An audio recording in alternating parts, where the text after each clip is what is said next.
안녕하세요. 힐링숲 도선TV입니다. 오랜만에 제가 좋은 책을 소개해 드리도록 하겠습니다. 오늘 소개해 드릴 책은 전 세계 1% 리더에게 인생의 방향을 알려준 스탠퍼드 경영대학원의 필수 명강의 책이에요.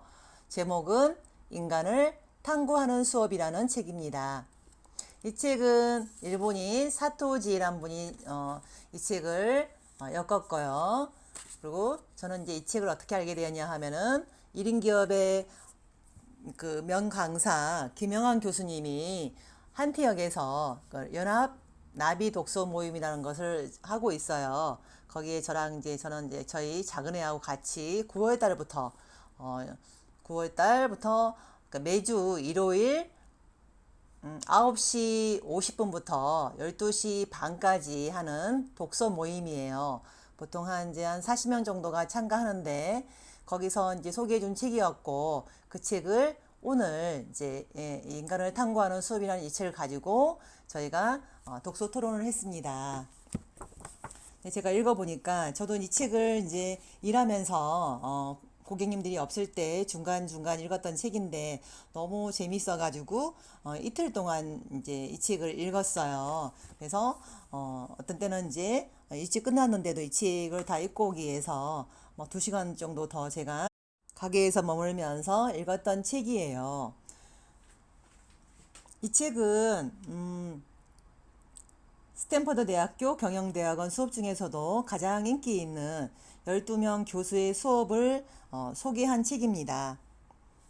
스탠퍼드 대학교 경영대학에서는 왜 인간의 본성을 경영의 본질로서 깊이 탐구하는지 그동안 일반인들에게 알려지지 않았던 경영 수업의 비밀을 이번 책을 통해서 밝힌다고 합니다. 스탠퍼드 대학에서는 이제 항상 그 장문의 주제가 있대요. 첫 번째, 이거는 뭐 항상 변화하지 않다고 합니다.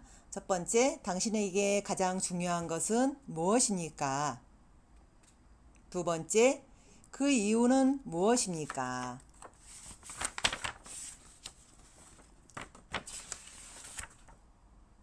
스탠퍼드 대학에서는 이제 보면 개교 이래 지금까지 수많은 창업가와 경영인을 배출했다. 구글의 창업주 레리 페이지와 세르게이 브린, 또 야후의 창업주, 또 페이팔 창업주, 또 나이키, 넷플릭스 내노라 하는 그분들이 다 이제 스탠퍼드 대학을 나왔다고 합니다. 스탠퍼드 대학에서는 보통 7개의 대학원이 있는데 그 중에서 리더십과 비즈니스를 전문으로 가르치는 곳이 바로 경영대학원이다. 스탠퍼드 경영대학은 미국뿐만 아니라 전 세계 경영대학원 순위에서도 여러 차례 1위를 거머쥐었다. 그리고 그 학교의 인기의 비결은 최첨단 비즈니스를 전 세계 어느 곳보다 먼저 가르치기 때문이다. 스탠퍼드에서는 인공지능, 로봇공학, 핀테크, 가상현실 등 최신 비즈니스를 가르치는 수업이 많은데 이것이 바로 전 세계 인재들이 모이는 이유가 아닐까 추측한다. 스탠퍼드의 커리큘럼은 인간을 안다, 자신을 안다에 초점을 맞추어 지극히 인간적이고도 보편적인 지식을 가르쳤다. 그래서 10년 동안 경영대학원 학장을 했던 로버트 조스 명예학장님은 우리가 스탠퍼드에서 가르치는 내용을 지속해서 가치를 창출해내기 위한 이론, 사고법, 그리고 프레임워크 이런 것들이라고 합니다. 그래서 비즈니스 분야에서는 새로운 비즈니스나 트렌드에 주목하는 경향이 있지만 스탠퍼드는 그러한 내용을 수업 시간에 거의 다루지 않는다고 합니다. 앞으로 인생을 살아가는데 계속해서 도움이 될 수 있는 보편적인 사고법과 지식을 가르치지요. 어느 시대에서나 통용되는 보편적인 원칙이자 리더에 걸맞는 인간이 되기 위한 기본 중의 기본을 가르치는 곳이 바로 스탠퍼드 대학이다. 그래서 스탠퍼드 대학 경영대학원 출신들이 회사를 만들고 기업을 만들면 기업 철학이 정말 멋진 것 같아요. 그 대표적인 이제 기업이 구글인데 언제 이제 인터넷을 한번 검색해 보시면 구글 철학이 엄청 멋집니다. 그래서 이 책을 읽어보면은 아, 이래서 구글 회사 철학이 멋있었구나. 저도 이제 그걸 먼저 그 구글 철학을 먼저 제가 이제 인터넷에서 검색을 한 적이 있는데 이 책을 읽다 보니까 그 이유를 알게 되었습니다. 스탠퍼드는 사람을 어떻게 바꾸는가? 조수 명예학장은 이렇게 말합니다. 우리의 사명은 크게 두 가지입니다. 하나는 해답의 탐색, 또 다른 하나는 리더 양성입니다. 그러니까 스탠퍼드 대학의 사명은 해답의 탐색과 리더의 양성이라고 합니다. 이건 아주 중요한 사명이라고 합니다. 이 세상에 존재하는 중요한 문제의 해결법을 찾고 해답을 갈구하는 행위야말로 우리의 사명이다. 교육을 베푸는 일 또한 우리의 사명이고 스탠퍼드 대학 경영대학원에서 말하는 교육이란 리더를 양성하는 일이고 또한 지식을 전수하는 것은 물론 리더로서 살아가는 방식 또 사고법 자신보다 훨씬 소중한 존재를 책임지는 법을 가르치는 일이 곧 우리의 사명입니다. 스탠퍼드 대학원 경영대학원의 슬로건은 인생을 바꾸고 조직을 바꿔서 세상을 바꾼다. 그리고 스탠퍼드 경영대학원에 지원하는 사람은 반드시 장문을 제출해야 하는데 장문의 주제는 10년이 넘도록 바뀌지 않았다고 합니다. 첫째, 당신에게 가장 중요한 것은 무엇입니까? 둘째, 그 이유는 무엇입니까? 스탠퍼드에서는 자신이 믿었던 가치를 실현하는 수단으로서 비즈니스가 존재한다고 가르쳐요. 그리고 스탠퍼드 대학에서는 재미있는 수업이 많은데 자기 자신 알기 수업, 또 인생의 의미를 탐구하거나 이를 통해 자아를 실현하는 법, 이런 선택 과목들이 있다고 합니다.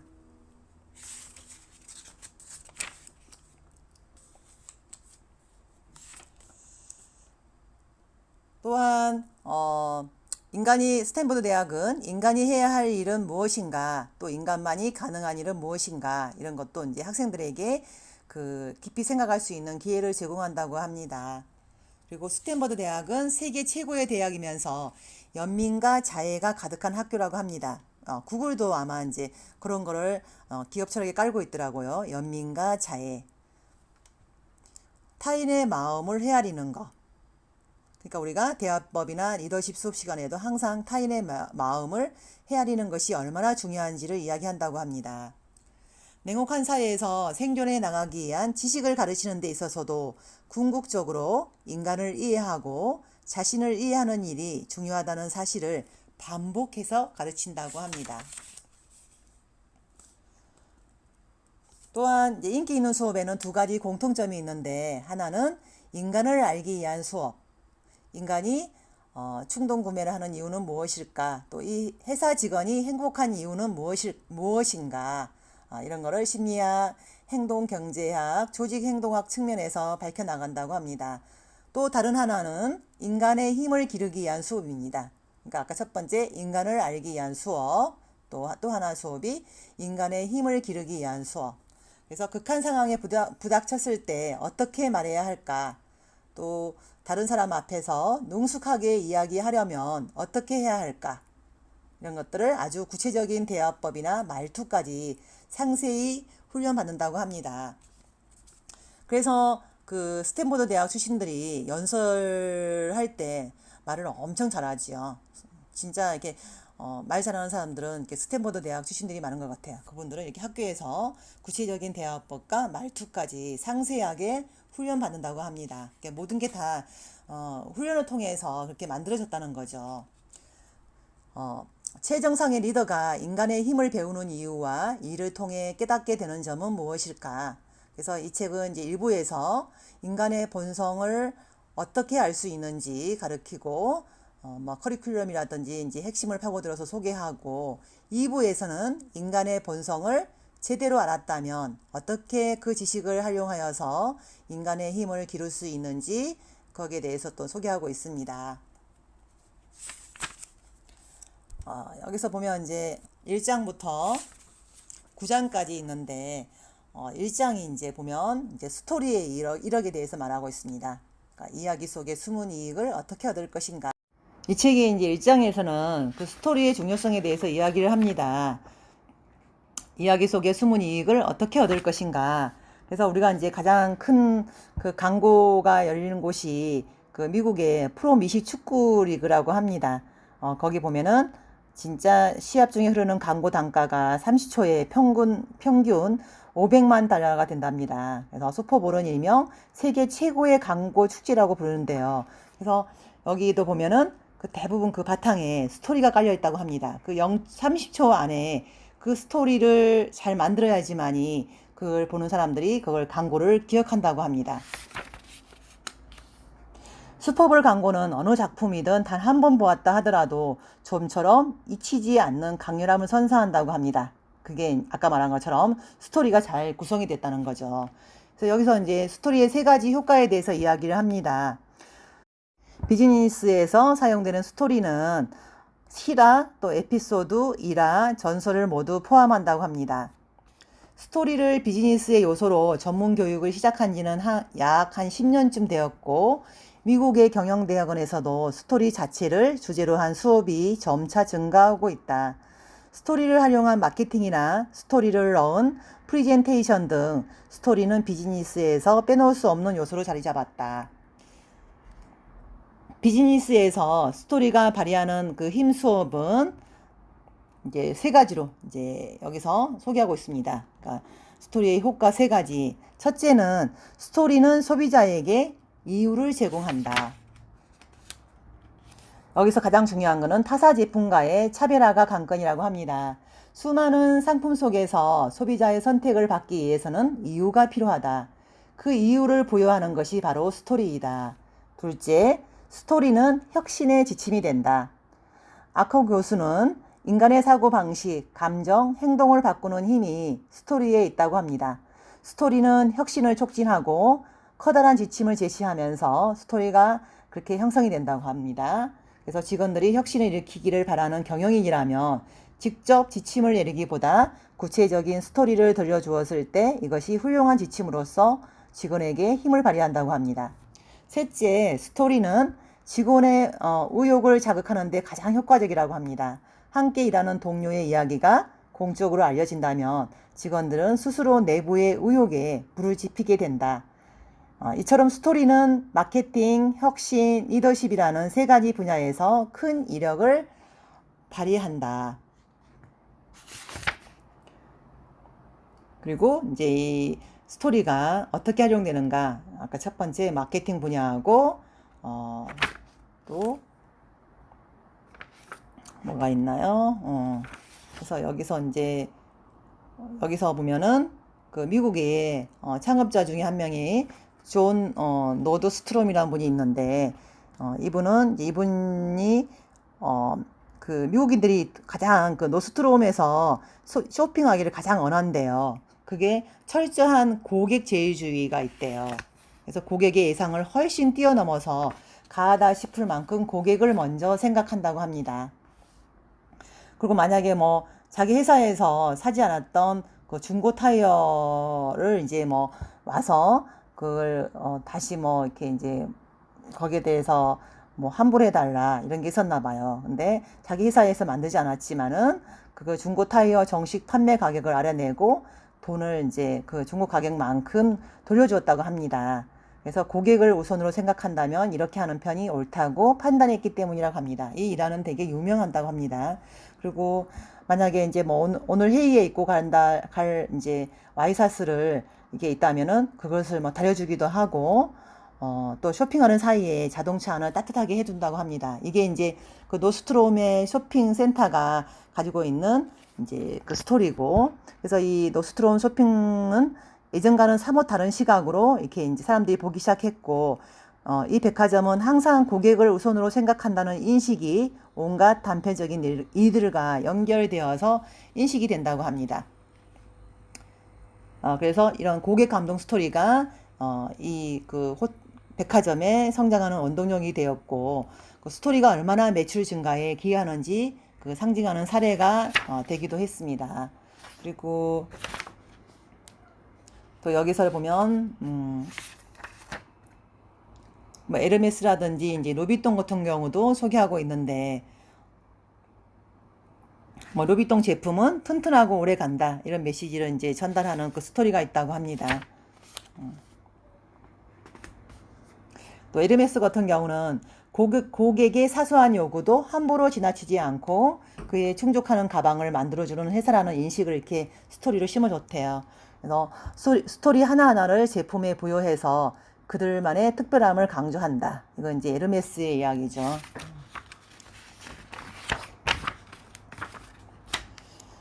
소비자는 자신이 무엇을 진정으로 원하는지 잘 모른다고 합니다. 그래서 이제 아커 교수가 이렇게 말합니다. 인간은 무언가를 구매할 때 논리적으로 결정하지 않는다. 감정이 먼저 결정하고 나중에 그 결정을 논리로 정당화한다고 합니다. 그래서 이 감정에 호소하는 것이 바로 스토리이다. 필 코틀러 그 교수님께서는 이렇게 또 말씀하셨어요. 인간의 구매 동기에는 무의식적인 요소가 큰 영향을 끼치는 탓에 소비자는 대개 자신이 진정 무엇을 원하는지를 알지 못한다고 한다. 그러므로 앞으로 마케팅을 할 때 무의식적인 요소를 찾아서 내 스토리로 만들어 전달함으로써 소비자의 심층에 깔린 구매 동기에 호소해야 한다고 말하고 있습니다. 또 이 책에도 이제 우리가 많이 알고 있는 메슬로우의 그 욕구 단계 이론을 이제 마케팅에다가 접목을 해서 설명을 하고 있어요. 그래서 이제 메슬로우의 그 5가지 욕구 단계 보면 첫 번째 생리적인 욕구, 그다음에 안전 욕구, 또 사회적인 욕구, 승인 욕구, 자아 실현 욕구가 있어요. 그래서 여기서 이제 생리적인 욕구는 우리가 이제 생명을 유지하는데 식욕, 성욕, 수면욕. 그래서 여기서는 이제 어떻게 설명하고 있냐 하면은 이걸 생리적 욕구를 마케팅 이제 일로 봅니다. 그래서 이제 이런 생리적인 욕구가 있을 때는 제품 중심으로 이제 이렇게 물건을 판다고 합니다. 무조건 저렴한 물건을 이렇게 내놓는데요. 그리고 두 번째 그 안전 욕구. 이때는 이제 경제적인 안정과 뭐 또 주거 같은 게 이제 안정되어 있잖아요. 이거는 이제 마케팅 2로 봐가지고 이게 이제 안정 욕구하고 세 번째 사회적인 욕구를 마케팅 2로 보네요. 이거는 이제 소비자 지향으로 봐서 이제 마케팅을 할 때 특정 타겟을 이제 고객으로 둬야 한다고 합니다. 그리고 네 번째 승인 욕구. 승인 욕구에서는 인간이 이제 타인의 존경을 받기를 원한대요. 이때는 이런 이제 마인드를 가지고 있는 고객들한테는 마케팅 3, 그러니까 가치를 주도해야 한다고 합니다. 그래서 이때는 고객님의 자존심을 채워주는 마케팅을 해야 한다고 해요. 그래서 어느 정도 이제 생활의 여유가 생기면은 물건을 구매함으로써 자신의 승인 욕구를 채우려 한다고 합니다. 그래서 물건은 곧 자기 가치관의 상징이고, 그래서 이런 이제 이와 같은 승인 욕구를 채워줄 제품이나 서비스를 그 판매자에게 제공해야 한다고 합니다. 그리고 우리가 마지막 5번째 자아 실현 욕구는 마케팅 이제 포에 들어갑니다. 그래서 이때는 온라인과 오프라인 양쪽에서 고객의 자아 실현에 도움이 되는 제품 및 서비스를 제공하는 마케팅을 해야 한다고 합니다. 이게 되게 재밌잖아요. 이렇게 메슬로우 그 욕구 단계 이론을 가지고 마케팅에다가 이제 이렇게 접목을 시킨 거예요. 그래서 인간이 어떤 그 욕구 수준에 맞게끔 마케팅을 이제 해야 한다고 이렇게 이론을 펼치고 있는 거죠. 여기서 보면은 이제 스토리는 마케팅 3.0과 4에서 3단계하고 4단계에서 이제 들어간다고 합니다. 그래서 이 제품은 당신의 가치관에 꼭 맞는 제품이라고 어필하는데 큰 힘을 발휘한다고 합니다. 그러니까 이제 스토리 마케팅 3단계하고 4단계는 뭐냐 그러면은 우리가 이제 메슬로우 승인 욕구와 자아 실현 욕구 네 번째하고 5번째입니다. 이때 이제 스토리가 이제 들어가야 된다고 이렇게 마케팅 전략을 이렇게 펼쳤네요. 그래서 소비자는 이제 저렴한 가격이나 기능과 같은 요소뿐만 아니라 이 상품은 내 가치관에 맞는가, 이 상품을 소유하면 남들에게 멋져 보일까 이런 거를 중요하게 생각한다고 합니다.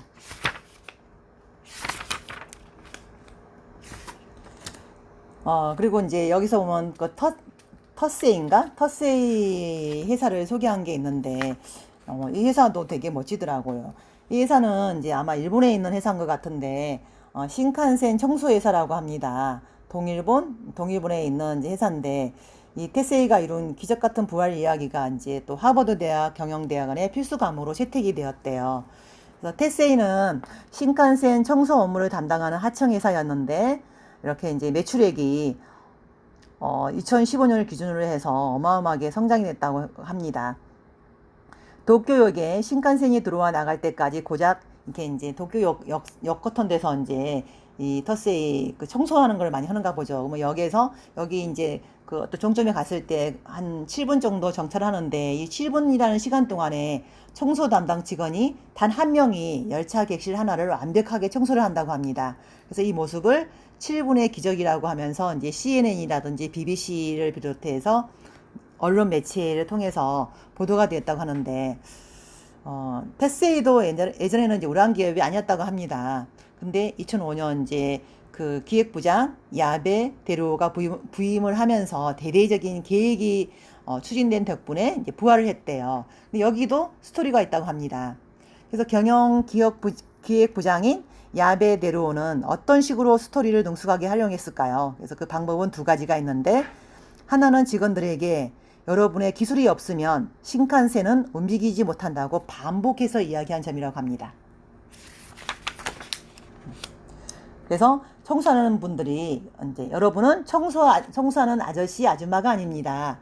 세계 최고의 기술력을 자랑하는 동일본의 신칸센을 관리하는 기술자입니다. 이 이야기를 듣고 나서 청소 담당 직원이 의욕적으로 변한 이유는 무엇일까요? 바로 자신이 주인공이라는 사실을 실감했기 때문이라고 합니다. 이렇게 해서 이제 그 청소회사 1등 기업으로 만든 스토리에 이제 힘이 있는 거죠. 그래서 여기서 이제 야베 경영기획부장은 또 스토리를 어떻게 활용했냐 하면은 그는 직원이 서로를 칭찬하는 칭찬 릴레이 제도를 만들었대요. 이것도 엄청 이제 그 핵심은 직원이 영웅이 될 만한 스토리를 찾아내는 일인데, 사람들은 대개 자신이 뛰어난 리더라는 것을 보여주기 위해서 무심코 자기 자랑을 늘어놓기 마련인데, 여기에서 이제 직원이나 팀원들이 영웅일 때 비로소 자신의 리더십이 뛰어나다는 사실을 전달할 수가 있다고 합니다.